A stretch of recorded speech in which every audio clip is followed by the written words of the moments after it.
symbols of power. Royal palaces are the bricks and mortar embodiment of what it means to be royal. And prestige. To see it is to believe it. It's a veritable feast for the eyes. Packed to the rafters with incredible secrets.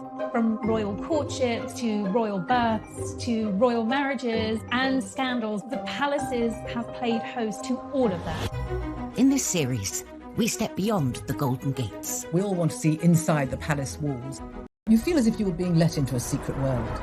Learn how these stunning buildings were constructed. This is a mad, eclectic vision of one man. Windsor was built to do battle. It's best not to get locked in one. You don't know when somebody's going to come and let you out.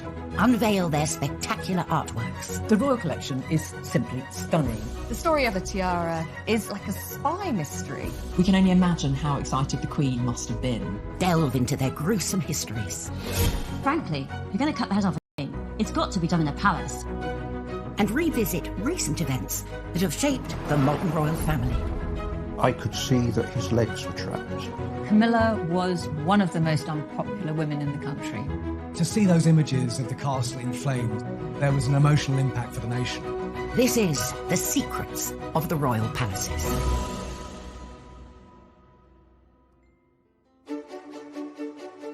This time, a witness to Prince Philip's Sandringham crash tells us what really happened. The driver couldn't move at all. It was quite obvious then that it was Prince Philip. We uncover the secret history of the Queen's tiara and its role in the Russian Revolution. The story is straight out of a spy novel. We discover the hidden security protecting the future king. If you ever go to Highgrove, you won't see the security. It's invisible. We reveal how a palace became a prison for a future queen.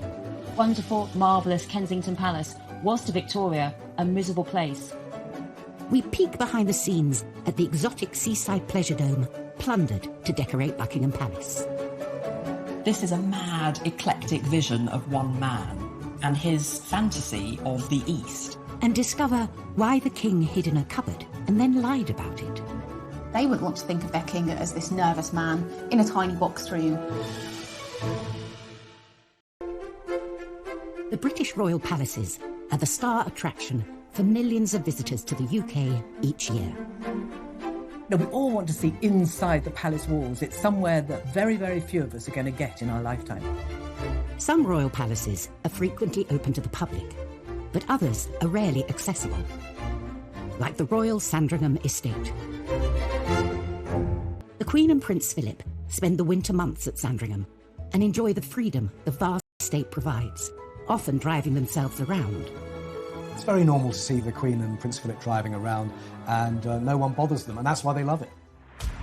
However, in January 2019, all that changed when 97-year-old Prince Philip was involved in an accident. It was a collision of some force. Prince Philip crashing his car on the Sandringham estate was one of the most shocking stories I think I've ever covered. It was a sunny day in January, so the sun was very low. He was turning onto a main carriageway and he hit a Kia which was carrying two women and a baby. The Prince's vehicle flipped onto its side and came to a stop on the shoulder of the road, while the car ended up a few feet away, nosed into a ditch. It was clearly a high-speed crash as he pulled out into the traffic. One eyewitness was on hand to help the Prince. I could see that it was an elderly man. I shouted, "Move your leg," and I heard the reply, "Where to?" The driver couldn't move at all, so I gave it a tug and it freed the leg. Put my forearms under his arms and helped him out backwards. It was quite obvious then that it was Prince Philip. Norfolk police responded to the scene immediately to find a badly shaken Prince. This crash was treated like any other crash would be treated. He may be the Duke of Edinburgh, but Prince Philip was breathalyzed, as anyone else involved in a crash would be, and he was then allowed to return to Sandringham. Soon after the crash, attention quickly turned to why the 97-year-old was behind the wheel in the first place. I think it really brought home how old the Duke of Edinburgh And really, should he still be driving? His cause was not helped by the fact he was spotted driving without a seatbelt 2 days later. To everyone, it seemed that both the palace and Prince Philip hadn't taken the crash particularly seriously. Buckingham Palace, in their statement, totally downplayed the seriousness of the crash. Following a public backlash, Prince Philip agreed to give up driving on public roads. He can still drive on the Queen's estates, such as Sandringham and Balmoral. I think for anyone, having to hand in your licence is a big deal. This is a man who was a commander of Royal Navy ships. He's a pilot. He's been driving all of his life. And to hand in his licence is like the last vestige of normality. 2 months after Prince Philip gave up his licence. Don't feel too sorry for them because they've got plenty of private roads on their various estates that they can drive on. These vast estates mean the royal couple can surprise high-profile palace visitors by becoming their personal chauffeurs. During the Obama's 2016 visit to Windsor, the president even commented on Prince Philip's driving. So this room is full of mirrors. Where would you like us? Prince Philip famously took President Obama for a drive when the Obamas were here in the UK on a state visit, and Barack Obama released a statement saying that he had never been driven by a Duke of Edinburgh before. This was a first for him, and he could report that it was a very smooth ride. But up at the Balmoral estate, the Queen got a less than favourable review when she chauffeured a foreign king. The King of Saudi Arabia was in the UK for a visit back in 1998. Now, at that time, women in Saudi Arabia weren't allowed to drive. So not only did the King have to sort of get his head around this rather bizarre concept, the Queen is also quite speedy when she gets behind the wheel. And at one point, I think he had to ask her to just slow down a little bit.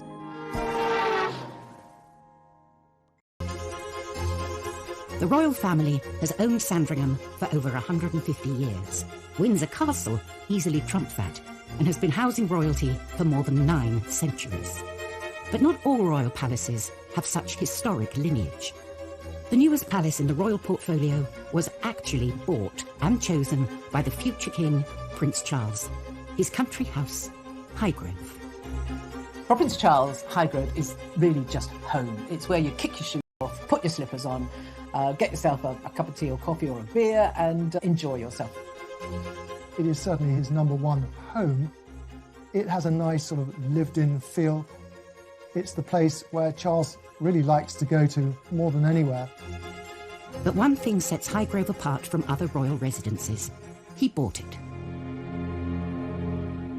When Prince Charles bought Highgrove in the 1980s, I think it was a surprise to everybody. The royal family not purchase homes, they inherit them. When Highgrove, near Tetbury, came on the market, Charles snapped it up for £865,000. For Charles, it ticked all the boxes as far as architecture, perfect location, and not enormous. 9 bedrooms, kind of manageable. Previous heirs to the throne had opted for the grandest properties on offer, like Carlton House in London and the Sandringham estate. If one looks back at some of his predecessors, certainly Highgrove would not be seen to be suitable at all. For a royal mansion, Highgrove is actually quite small. Buckingham Palace has 775 rooms, and Windsor Castle has over 1,000. In contrast, he could make it his own. The house isn't architecturally that precious. You can carve whatever kind of house you want out of it, and that's what Charles was looking for. Not a set piece, not to show off, but to make a home from. Charles renovated the main house, giving it a neoclassical facelift. Charles turned a plain box, 5 windows wide by 3 stories high, into something which had focus to it by putting a pediment over the middle of the main facade. So it wasn't just a plain, straight parapet. It had a triangular point over the centre. It's a lesson learned as far back as ancient Rome. And the point of that was to give you a strong architectural form on top of the centre part of a house to guide you to the door. Of course, what Charles has done is emphasise the entrance to his house that he doesn't want you to look in. Then, with double the budget he spent on the house, Charles turned his attention to his real passion, the gardens. The gardens are absolutely magnificent. He opens them up to the public a few times a year, and it's one of the hottest tickets of the summer months. The garden is a masterpiece. Charles has consulted all the garden designers of his day to produce something which is both contemporary and old-fashioned and is very much an organic garden with incredible features. 12 full-time gardeners tend some 15 acres, featuring a multiplicity of different gardens. What Charles found at Highgrove was an overgrown and untended garden. But from that, he started to carve an organised, ordered landscape. An overgrown kitchen garden and 15 acres of mature trees were turned into this wonderful array of intricate rooms and spaces and fun shapes and, real energised design.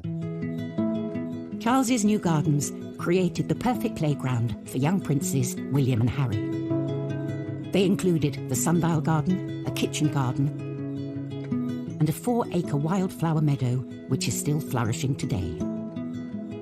Returning to him, and I think the natural world and eating off the land as organically as possible has been part of his life ever since he moved there. And the secret behind his incredible green creations? Well, it might just be His Majesty's royal compost.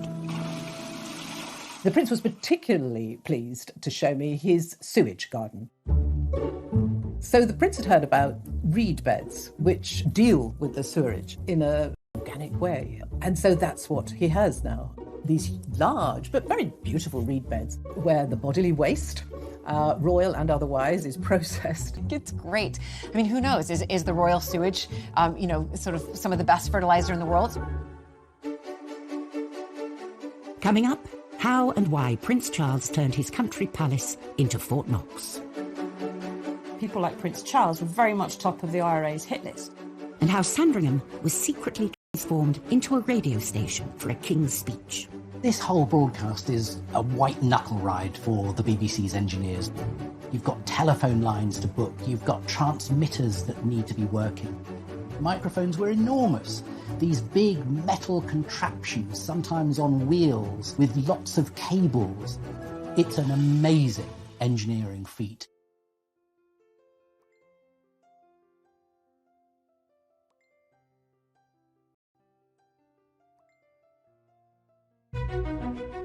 Royal palaces come in all shapes and sizes. From the majestic Windsor Castle, dominating the surrounding landscape, to the more secluded Balmoral, hidden away in Scotland. But they all have one thing in common. They are supposed to be impenetrable. But when Prince Charles bought Highgrove in 1980, it was far from secure. When he purchased it, this house was surprisingly close to a main road.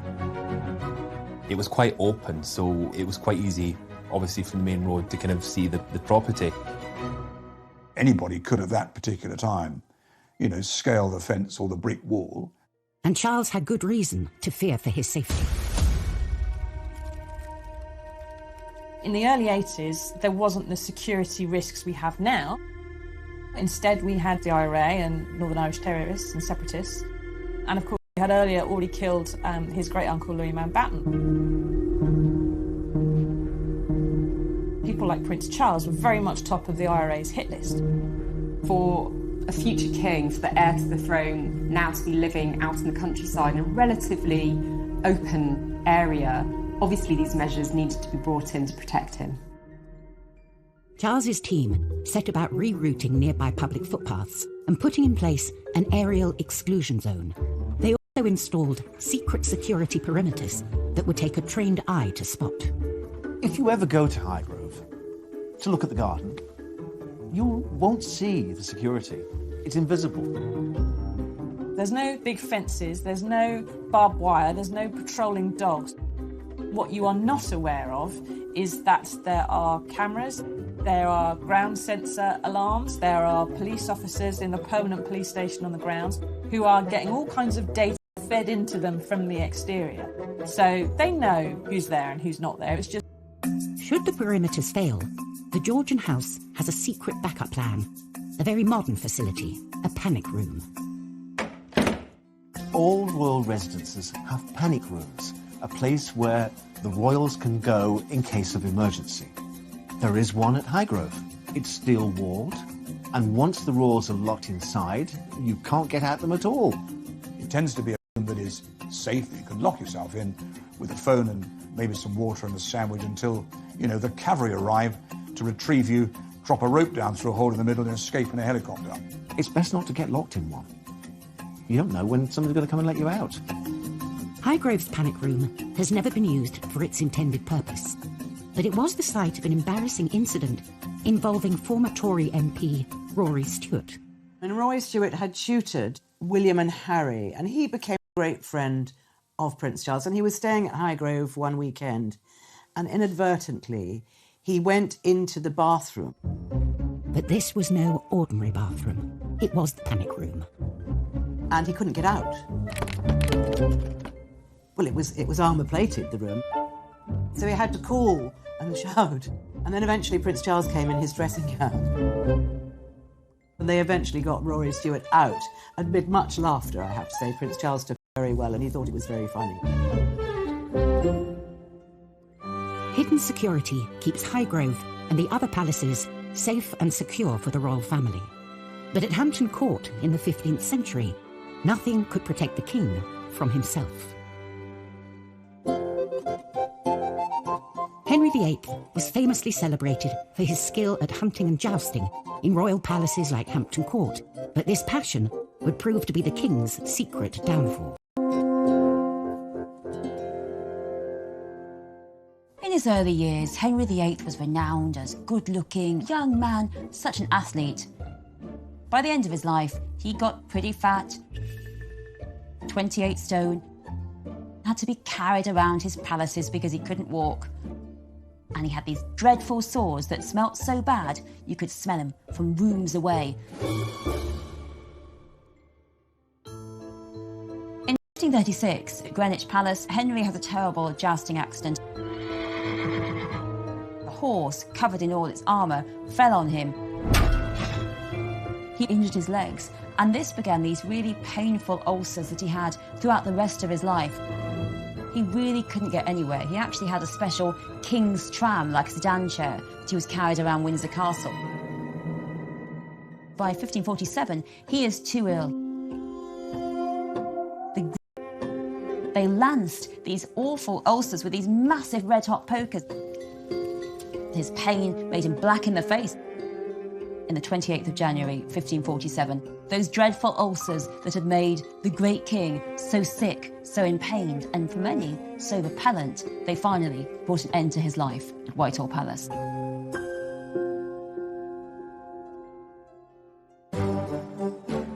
What happens behind the palace walls is often shrouded in mystery for years after the monarch involved has died. But in 1932, Sandringham witnessed a major event that would forever alter the way the royals communicate with us, their loyal subjects. King George V was monarch during a deep economic depression for the UK and the world. The country was in dire straits. There'd been a big financial crash in the late 20s. The political situation in Europe was not as it should be. The Dominions were given more independence from Parliament at Westminster, and so the empire was just starting to turn into something looser, the Commonwealth. It was an era of rapid change. The faltering British Commonwealth desperately needed reassurance from their king that everything would be okay. George V had to be that figure to unite the people. He needed to consolidate his position in the new empire and the new Commonwealth. It is a deep pleasure to us. But the king was nervous. While his son, George VI, would famously dread public speaking thanks to a lifelong stammer, it was the groundbreaking new radio technology and its long reach that was putting this confident king off his game. His audience was vast. It was probably the largest audience anyone in the world had ever had up to that point. Prime Minister Ramsay MacDonald finally persuaded the king to give his inspiring address to the UK and the Commonwealth. The date was chosen, the 25th of December. Christmas Day was the most important day of the year for the BBC. The day centred on an extraordinary series of outside broadcasts from all across the empire and all across Britain. This hour-long technological extravaganza was to culminate in the King's address. The King always spent Christmas Day at Sandringham, so this royal home had to be transformed into a temporary radio station. This whole broadcast is a white knuckle ride for the BBC's engineers. You've got telephone lines to book, you've got transmitters that need to be working. Microphones were enormous. These big metal contraptions, sometimes on wheels, with lots of cables. It's an amazing engineering feat. With a Ep5 from Sandringham, and the king had a secret up his sleeve. Coming up, the first royal Christmas broadcast from a palace takes place in a cupboard. It's about that projection that you give to the public. And secret skullduggery at the palace leads to murder. Windsor Castle becomes the site of the biggest royal double cross in Tudor history, if not history itself.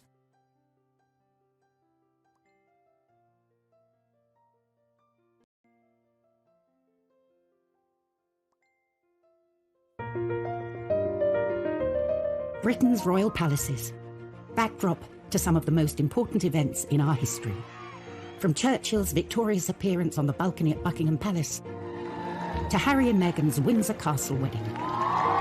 So it was to Sandringham on Christmas Day 1932 that the nation turned, for a radio broadcast by the King from the least likely location in the palace.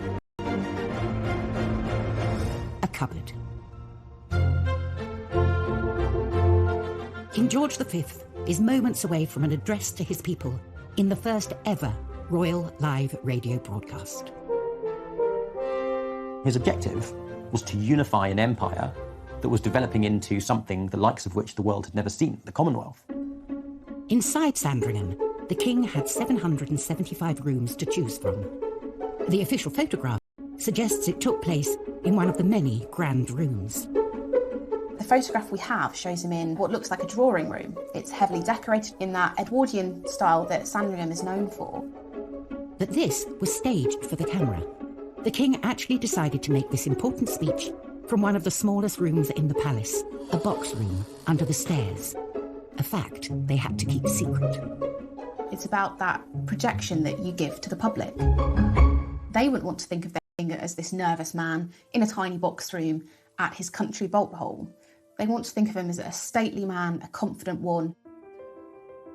The king was due to make this historic address at 3 p.m, chosen to reach the widest audience around the world. The speech was written for him by Rudyard Kipling. Someone in the control room of Broadcasting House in London would have flicked a switch and a little light would have appeared and he would have started his speech. The king began by greeting his loyal subjects all across the empire on Christmas Day through the wonders of new radio technology.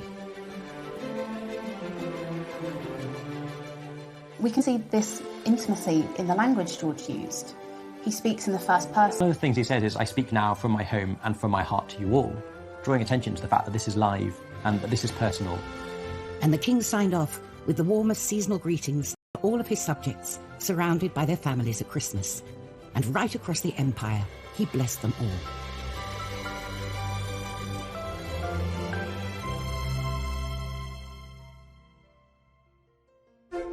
The Christmas address, broadcast from inside a tiny royal box room, was a success, with a global audience of 20 million people tuning in. People could actually hear the king speaking in their own homes through the wireless set. This was revolutionary, and it did definitely bring the king much closer to them. It's an absolutely brilliant speech. It's well written, it's well delivered. As far as speeches go, you couldn't ask for anything more. And I don't think he'd ever delivered a speech as important in his life, and I don't think any of his ancestors had. He made history.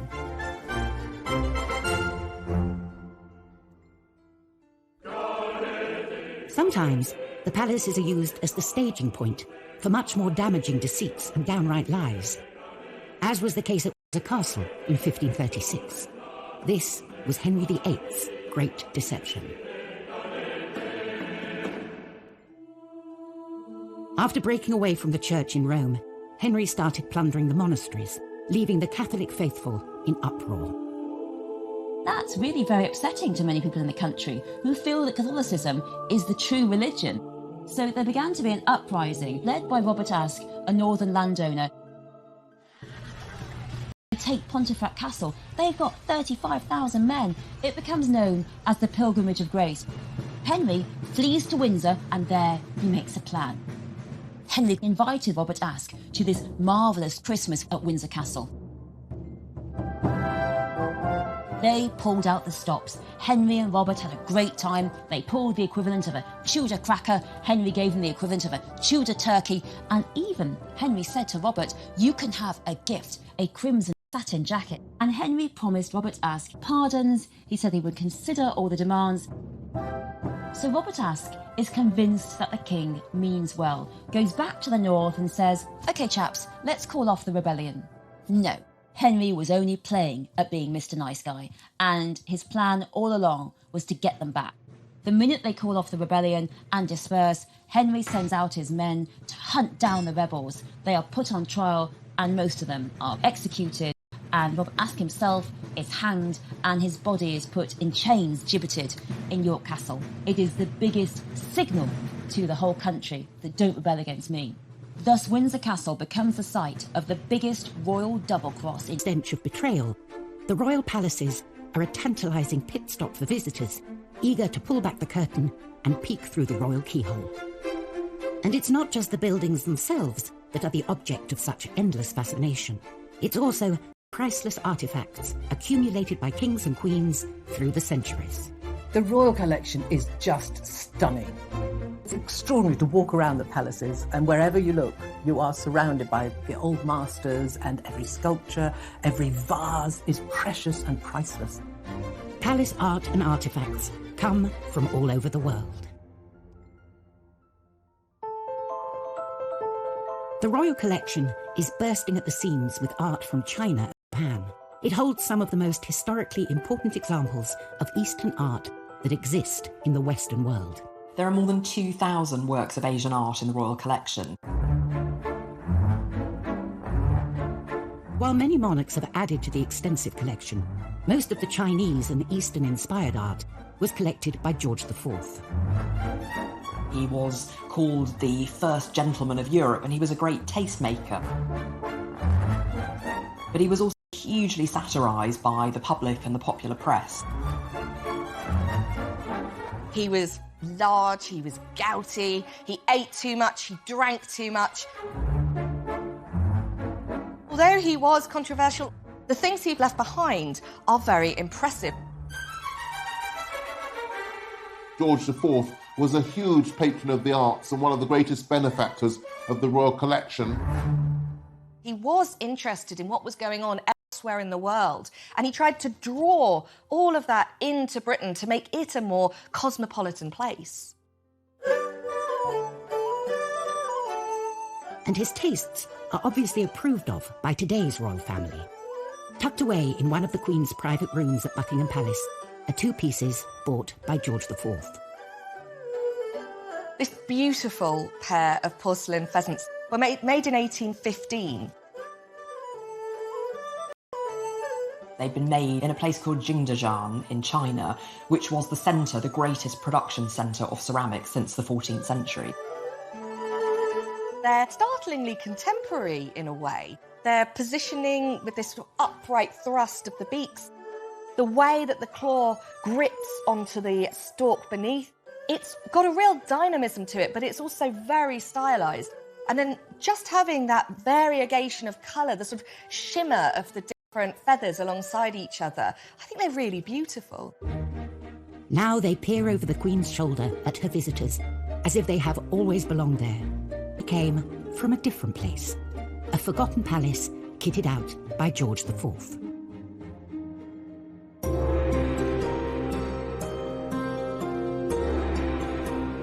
Before the pheasants moved to Buckingham Palace around 1847, we know that they originally lived in Brighton Pavilion, because there's an etching made around 1820 that shows them on the mantelpiece. This was the Long Gallery in a palace unlike any other, Brighton's Royal Pavilion. The Brighton Pavilion was George IV's pet project, his passion project. Created when he was Prince of Wales, Brighton Pavilion would be the perfect party palace. You've got Chinese and Indian motifs, you've got Regency grandeur, you've got French influence and Gothic influence. It's this total mishmash of styles. Brighton Pavilion can be considered as a piece of art in itself. A piece of art which Queen Victoria hated. Victoria inherited Brighton Pavilion when she took the throne, but she never really liked it. She said that the rooms were too dark, the ceilings were too low, and there really wasn't room for her ever-expanding family. Victoria ended up selling off Brighton Pavilion for just £53,000. She took all these beautiful objects out of Brighton Pavilion, and that is how the porcelain pheasants end up in Buckingham Palace. The porcelain pheasants have been a permanent fixture at Buckingham Palace for over 170 years. Beautiful reminders of a long-lost royal pleasure palace. They are a testament to how artworks have this long history and story all of their own.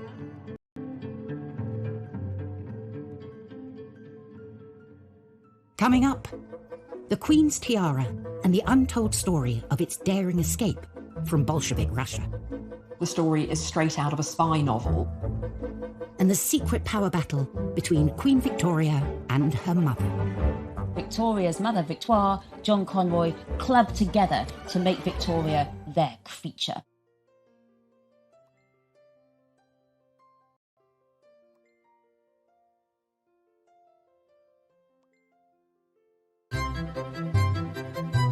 The royal palaces play host to the most glamorous events every single year. The ballrooms and gardens of Buckingham Palace are packed with dignitaries decked out in their finest, all eager for a moment with Her Majesty. It's really an opportunity for the who's who to rub shoulders, people get dressed up. I think everybody hopes to get a photo op with at least one member of the royal family. For these occasions, distinguished guests. When the Obamas visited in 2014, we got to see the Queen at Windsor in one of her favourite headpieces, the Vladimir tiara. It's a really elegant, timeless piece filled with diamonds. There are 15 circles connected by a wavy band that intersects them, and 15 enormous teardrop pearls hang from the loops, each of which is worth thousands of pounds. Behind its shimmering exterior lies an untold story of glamour, intrigue, and daring adventure.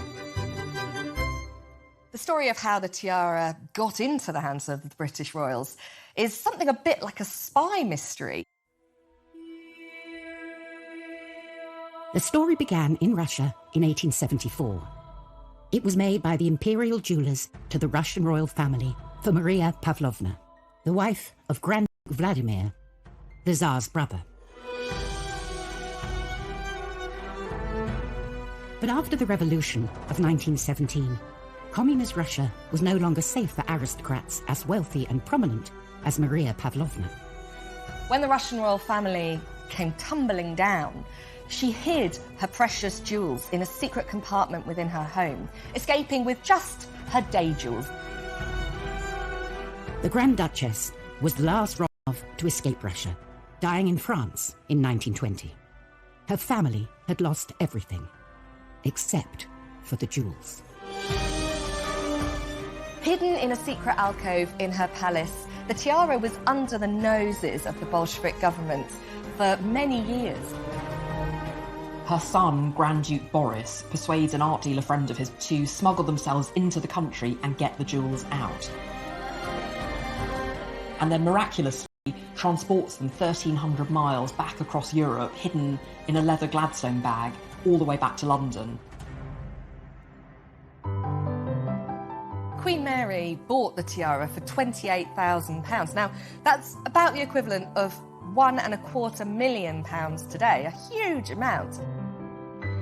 It can also be worn with a stunning set of green emeralds. These were commissioned by Queen Mary, Queen Elizabeth's grandmother, and they were a set of cabochon drops that came from her own family's cache of gems. These family heirlooms, known as the Cambridge Emeralds, were amazingly won in a charity raffle in Germany by Queen Mary's mother, Augusta, a German princess and the first Duchess of Cambridge. In 1953, the newly crowned Queen Elizabeth inherited the tiara directly from her grandmother, and it has been a royal favourite during her reign. The Queen wears it all those different ways, and each time it occasion. She opted for green with the Cambridge Emeralds when she hosted the Irish Taoiseach at Buckingham Palace in 2014. With a value in excess of £10 million, it's secured in a secret vault the size of an ice rink, 40 feet below Buckingham Palace.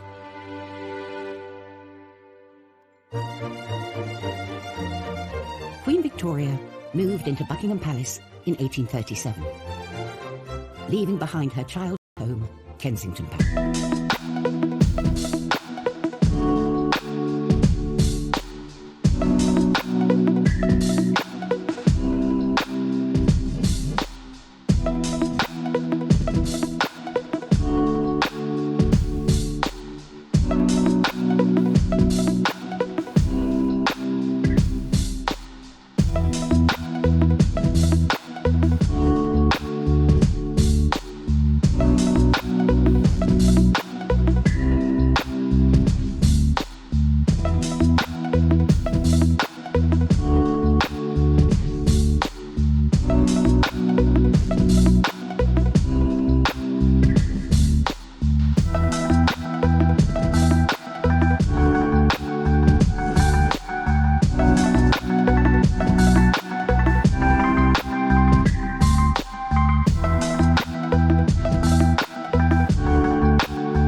She was given a crocodile and her private secretary had to put it in his bath on Britannia.